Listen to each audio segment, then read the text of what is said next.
What is going on, my Cardano friends? It is your friend Jack here, and in today's video, we're going over the big Cardano airdrop that is happening today and also every 5 days for the inevitable future. So let's get right into it. First things first though, if you want to participate in this airdrop, then you're going to have to move your ADA to a stake pool, aka stake your Cardano to earn staking rewards, because this isn't really an airdrop, this is staking rewards on Cardano. Even though it happens so liquidly, you could call it an airdrop, but you would be mislabeling it, and the government might come after you thinking that you didn't earn this yourself by deciding who mints blocks on the Cardano blockchain. You can also stake with the Jack stake pool to earn this airdrop, but I'm not going to give it to you. The network is, and it's not an airdrop. It's really just staking. Anyways, now that we've got that out of the way, and that it's going out today, around 15 million ADA or 4.65 million USD is going to be in this airdrop, and it'll be dropped tonight to 1.2 million different wallets. So pretty insane. Let's dive a bit deeper into this and some recent posts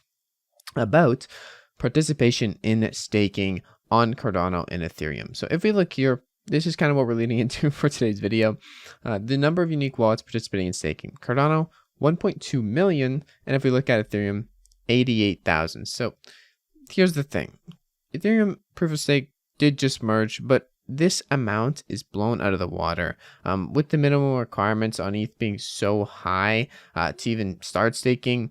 This is likely only to be a larger discrepancy between the two and how many people in unique wallets are staking as time goes on. Now, I probably have made enough videos recently bashing Ethereum staking and how it's nowhere near Cardano's level, and Cardano's standard for staking is above all else in terms of L1 blockchains who offer staking and have proof of stake as a mechanism or consensus model for their blockchain.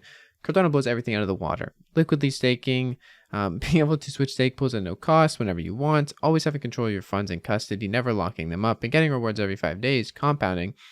It's amazing. Okay, there's a lot of great things about Cardano, but that is something that has really built Cardano from its core and set apart Cardano from the rest. And all of this benefiting the decentralization of Cardano with more participation in this staking model. Now, admittedly, when we look back here, the amount of addresses on Ethereum do hold on average a lot more stake, but this is not really a good thing. Having the stake distributed across 1.2 million wallets is much better, because these is more active people in the ecosystem picking who they want to elect for block minting, and aka just overall participating in the decentralization of the network with their stake individually.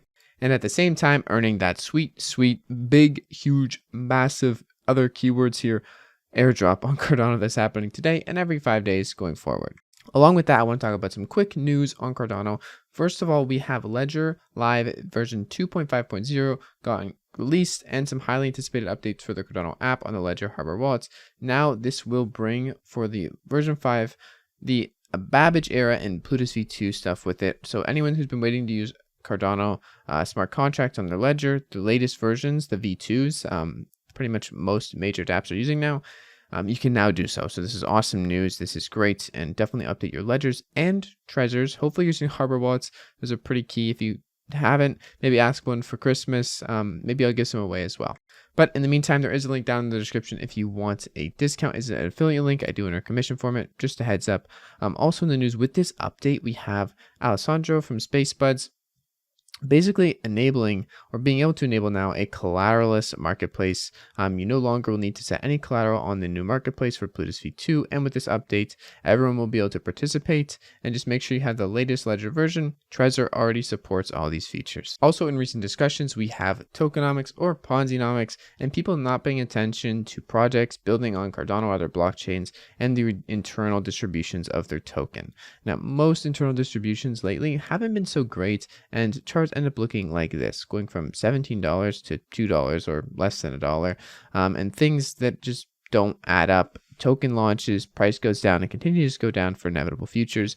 Even projects like Uniswap, SushiSwap, the big ones in Chainlink, have a kind of similar distribution like this, where it's really 49% team and early VC investors or seed funds, and then 50% public, where they get dumped on, they make the money, the early people, And the token doesn't really do very good. And in the case of huge success, it is really just a break even. In short, pay attention to tokenomics when you're investing in projects. I'll probably have to make a separate video about this, but just pay attention, or maybe just hold all your ADA and keep earning those precious airdrops with your ADA. Also, very interesting piece of information is today we have 15,000 more reasons not to have an Apple device, which I have right here. So might have to switch. As you can see here, Coinbase Wallet tweeted out, you might have noticed you can't spend NFTs on Coinbase Wallets on iOS anymore. Weird. This is because Apple blocked the latest app release until we disable the feature for sending NFTs. Apple claims that the gas fees required to send NFTs need to be paid through their in-app purchases so they can collect a 30% of the gas fee. This isn't how it works. And for anyone who understands how NFTs and blockchains work, this is clearly not possible. Apple's proprietary in-app purchase system does not support crypto, so they couldn't even comply if they wanted to. And this is akin to Apple trying to make a cut of fees for every email that gets sent over open internet protocols.